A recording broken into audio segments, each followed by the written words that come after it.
নবদ্বীপ সকার cup day 8 এই ম্যাচটির সম্পূর্ণ update রইল এই ভিডিওতে। Hey guys, welcome to my channel football world. Guys, আজকে যাচ্ছি আমি নবদ্বীপ সকার কাপ টুর্নামেন্ট দেখতে। তো গত এক সপ্তাহ হয়ে গেল টুর্নামেন্টটা শুরু হয়েছে, কিন্তু আমার যাওয়া হয়নি। তো আজকে আমি যাচ্ছি, তাই ভাবলাম একটা ভ্লগ তোমাদের সঙ্গে শেয়ার করি। তো চলো ভিডিওটি শেষ পর্যন্ত দেখতে থাকো। গাইজ, বাড়ি থেকে বার হয়ে গেলাম, দেখি সামনে যাই, তারপরে টোটো ধরবো। তো চলো। তো গাইজ, রাস্তায় এসেই টোটো পেয়ে গেলাম। তো এই টোটো করে আমরা এখন যাব নবদ্বীপ ঘাটে। তো ভিডিওটা দেখতে থাকো। তো আমাদের টোটো এখন ছেড়ে দিল, আর আমরা এই সুন্দর রাস্তা এবং প্রাকৃতিক পরিবেশের মধ্য দিয়ে চলে যাচ্ছি নবদ্বীপ ঘাটের দিকে। দেখতে দেখতে নবদ্বীপ ঘাট চলে আসলাম এবং টোটো থেকে নেমে পড়লাম। তো এখন যাচ্ছি নৌকায় উঠবো বলে। তো ওই দেখো, নৌকায় উঠছে বাইক। তো আমরাও আস্তে আস্তে নৌকায় উঠে পড়ছি। আর এই যে দেখো নবদ্বীপ ঘাট, এটাই হলো নবদ্বীপ ফেরিঘাট। তো নৌকা চলে এসেছে আর আমরা নামবো, আর এখান থেকেই নেমে আমরা যাব টোটো ধরতে। তো এই দেখো টোটোতে উঠছি আমরা, আর এই টোটো করেই আমরা চলে যাব নবদ্বীপ স্টেডিয়ামে। তো টোটো থেকে নেমে আমরা সোজা চলে আসলাম টিকিট কাউন্টার। এখান থেকে আমাদের টিকিট কেটে ঢুকতে হবে নবদ্বীপ স্টেডিয়ামে। এই যে আমরা ঢুকে পড়েছি, দেখো নবদ্বীপ স্টেডিয়াম, কি অসাধারণ একটা ভিউ। তো এই দিক থেকে আমরা যাব একদম ওই মাথায়, বাঁ দিকের পুরো মাথাটায় আমরা যাব। তো এই দেখো, এদিকে দুই ফ্যান বেজ রয়েছে, ফতুল্লাপুর আজাদ ক্লাব এবং নবদ্বীপ আজাদ হিন্দ ক্লাব।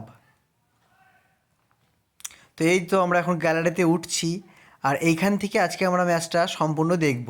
তো তোমরা দেখো ভিউটা একদম অসাধারণ। ইন্টারন্যাশনাল স্টেডিয়ামের মতো এই স্টেডিয়ামটা তৈরি করা হয়েছে। তো এরপরেই আমরা দেখব দুটি দল একসাথে মাঠে নামছে, কারণ এখন জাতীয় সঙ্গীত শুরু হবে। এই দেখো মাঠে নামছে দুটি দল, ফতুল্লাপুর আজাদ ক্লাব এবং নবদ্বীপ আজাদ হিন্দ ক্লাব। দুটি ক্লাবের মধ্যেই আজাদ শব্দটি রয়েছে। তো ভিডিওটি তোমাদের শেষ পর্যন্ত দেখতে হবে, কোন দল আজাদি পায়। তো দেখো তোমরা, এখন জাতীয় সঙ্গীত শুরু হবে, তাই সকলে উঠে দাঁড়াচ্ছে। তো আমিও উঠে দাঁড়াচ্ছি, তাই আর ভিডিওটা আমি করছি না, কারণ জাতীয় সঙ্গীতটা বেশি ইম্পর্টেন্ট। তো জাতীয় সঙ্গীত গিয়ে তারপরেই মাঠে ফিরছি। বলতে বলতে দুটি দল মাঠে নেমে পড়েছে এবং প্রথমার্ধের বাঁশি বেজে গেল আর শুরু হয়ে গেল প্রথমার্ধ। তো প্রথমার্ধের শুরুতেই নবদ্বীপ আজাদ হিন্দ ক্লাব একটি সুন্দর সুযোগ পায়। তো তোমরা দেখতে পাচ্ছ হয়তো, কিন্তু সামনে এই ব্যারিকারটার জন্য ঠিকমতো আমি তোমাদের দেখাতে পারছি না। বলটি সরাসরি তাদের গোলকিপারের কাছে চলে যায় ফতুল্লাপুর আজাদ হিন্দ ক্লাবের পক্ষে, এবং সেখান থেকেই গোলকিক শট হয়। আর এইভাবেই খেলা চলতে থাকে। দেখতে থাকো তোমরা, প্রথমার্ধের খেলা চলছে। তারপর আমি প্রথমার্ধের শেষে আবার জানাচ্ছি যে প্রথমার্ধে কে কটা গোল দিতে পারলো। অনেকটা বাইরে শেষ মুহূর্তে ক্লিয়ার করলেন সুকান্ত পাল। ঘুরবেন ওখান থেকে কি করবেন দেখা যাক। কৌশিক থেকে কিন্তু সোনু থেকে সৌরভ, আবার কৌশিক।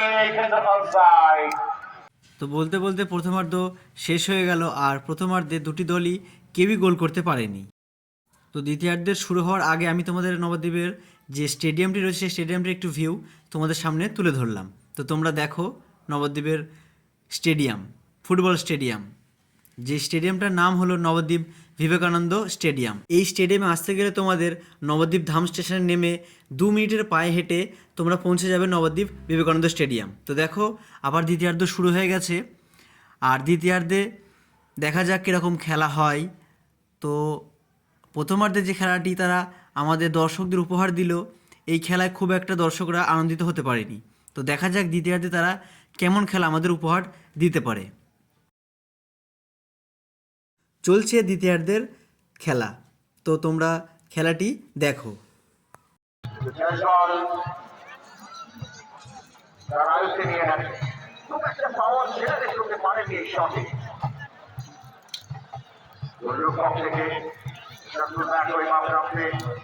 সেখান থেকে পাবালো বিপাস,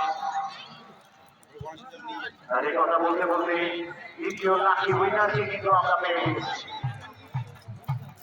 2760 ওনার, এই টিকিটের ওনার মিস্টার ঠাকুর দত্ত, তিনিও চলে এসেছেন।